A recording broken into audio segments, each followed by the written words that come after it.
Bit में इतना ही, लेकिन इस वक्त एक बड़ी खबर आ रही है पाकिस्तान से तनाव के बीच। बहुत बड़ी खबर है। गृह मंत्रालय ने कुछ राज्यों को निर्देश दिए। एमएचए ने 7 मई को मॉक ड्रिल करने के निर्देश दिए। 1971 के बाद पहली बार मॉक ड्रिल के आदेश हुए हैं। हवाई हमले की चेतावनी देने वाले सायरन की ड्रिल की गई है। हमले के समय अपनी सुरक्षा करने का अभ्यास किया जाएगा।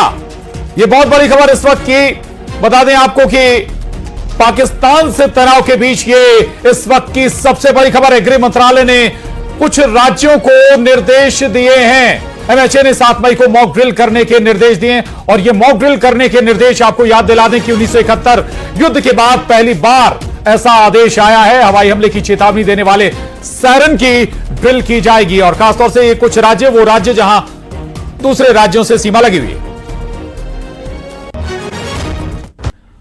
और चले अब खबर असरदार में आगे बढ़ते हैं। पहलगाम में आतंकी हमले के बाद से सरकार फुल एक्शन मोड में है। पीएमओ में ताबड़तोड़ बैठकों का दौर जारी है। एनएसए अजीत डोभाल पीएम मोदी से मिलने पहुंचे और गृह सचिव और रक्षा सचिव ने भी प्रधानमंत्री नरेंद्र मोदी से मुलाकात की, जिसके बाद अब अंदाजा यह लगाया जा रहा है कि बहुत जल्द कुछ बड़ा होने वाला है। देखिए इस रिपोर्ट में।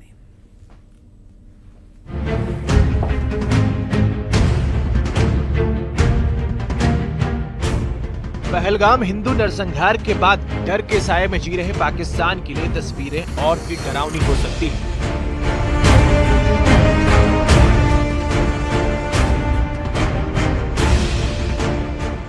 पहलगाम हमले के बाद प्रधानमंत्री मोदी ने साफ कर दिया था कि एक भी आतंकी या आतंकियों को पनाह देने वालों को छोड़ा नहीं जाएगा और इसी कड़ी में प्रधानमंत्री की बैठकों का दौर जारी है।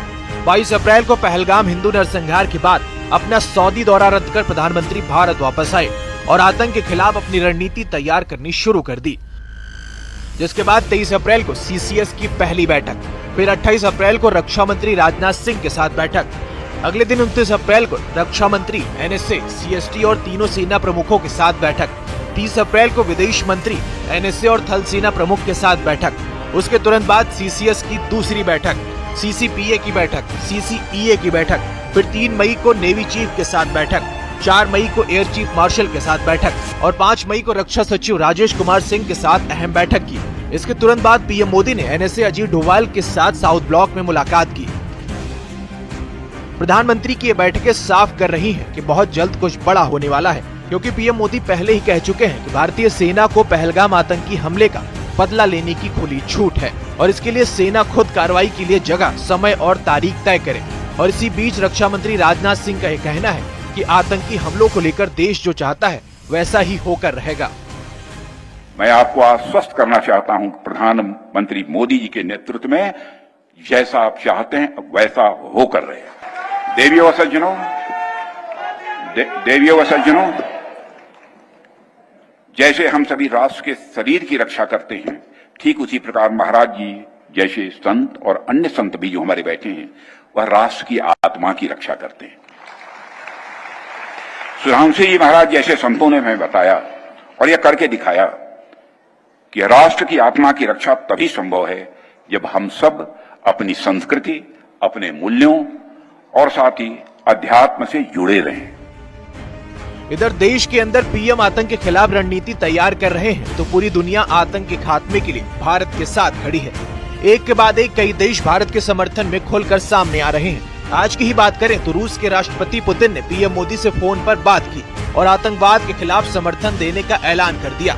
आतंकी हमले की निंदा करते हुए उन्होंने दोषियों को सजा देने की मांग की है। इसके साथ ही रूस के राष्ट्रपति पुतिन ने भारत आने का न्योता भी स्वीकार कर लिया है। बताया गया है कि पुतिन एनुअल बायलैटरल समिट के लिए भारत आएंगे।